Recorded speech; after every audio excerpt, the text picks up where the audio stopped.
Легендарный балет «Национальное достояние» – самая популярная и знаковая постановка республики. Все это об Егморте. Его поставили впервые в 1961-м. Тогда труппа балета только сформировалась. Перед постановщиками стояла непростая задача – создать на сцене театра Коми новый жанр.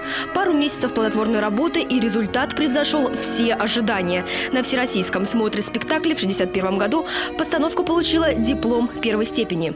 Это, конечно же, было большое музыкальное событие в культурной сфере Республики Коми, поскольку это был такой первый национальный коми-балет и, прежде всего, конечно, такой образец национальной балетной классики. Автор балета – известный композитор Яков Перепелица, сформировавшись как композитор-песенник, решает вступить в ряды Союза композиторов. Оттуда пришел ответ с формулировкой «Мы приняли решение воздержаться от приема».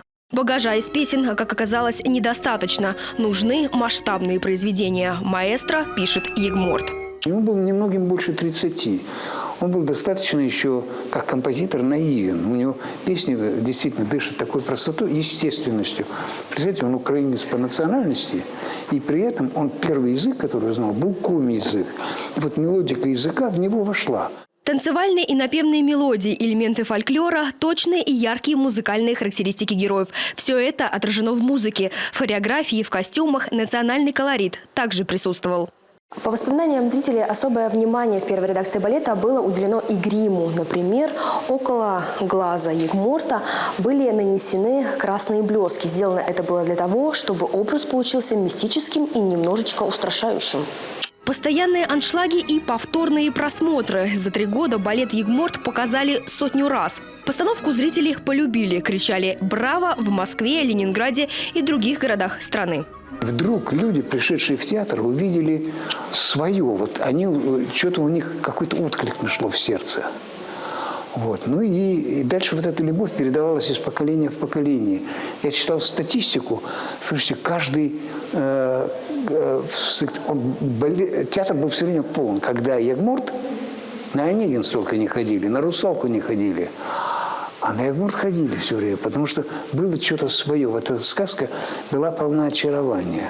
Сегодня в фондах Нацмузея хранится около 100 экспонатов об Егморте. Афиши, фотографии, эскизы. Самые ценные – партитура композитора и платье исполнительницы главной роли Ольги Коханчук. В этом платье танцевала Ольга Васильевна Коханчук, партию Райды в балете «Егморт».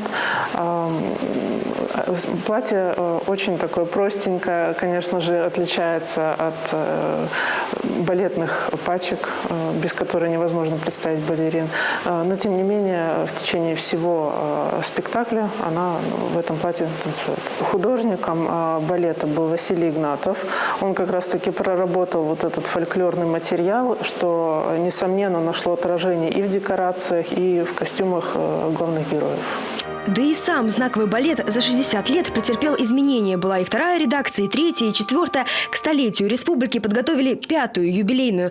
На знаковую историю о добре и зле посмотрели под иным углом. Сделали акцент на современных проблемах, добавили экологический подтекст, отразили беспомощность природы перед силой человека. Многое в балете изменили, в том числе и сюжет. Изменились акценты на персонажей. Это можно все прочитать в либретто. Сильно изменилась хореографическая составляющая и динамическая составляющая тоже. Мы открыли всю партитуру Якова Перепелицы. Все купюры, которые были вырезаны из балета на протяжении 60 лет, вернулись в балет. Будет ли успешна новая редакция, как и ее предшественницы, покажет время. А пока музыка талантливого композитора Якова Перепелицы будет звучать в Театре оперы и балета еще долгие годы.